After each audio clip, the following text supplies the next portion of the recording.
When toxic stress becomes a health hazard. Are you anticipating stress due to surviving a toxic home?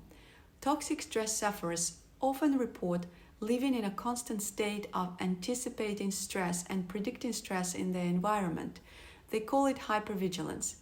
There is a biological reason for it. Long-term stress exposure creates a high demand for energy in your system. We need energy for everything. We need energy for stress response, and we need energy for repair and recovery after stress.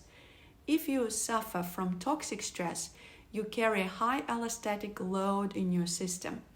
Allostasis is a system in our body that helps us go into homeostasis, a state of repair and healthy functioning. The job of allostasis is to help us recover from a stressful situation. The allostatic load has to do with the anticipation of stress and getting us ready to deal with stress by pumping cortisol and hormones.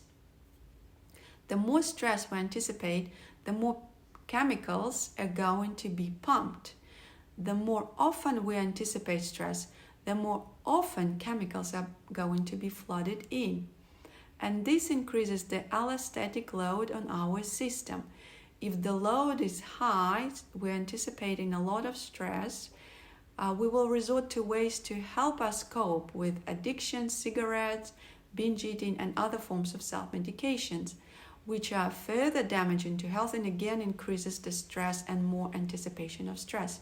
If you're raised in an unsafe and unpredictable toxic environment, your allostasis is overtaxed and stops working correctly.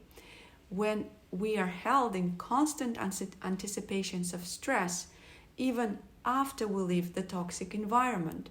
As an adult toxic stress sufferer, when you don't have an acute stress situation, you still will be anticipating stress, and this anticipation activates high survival stress and keeps you in chronic toxic stress.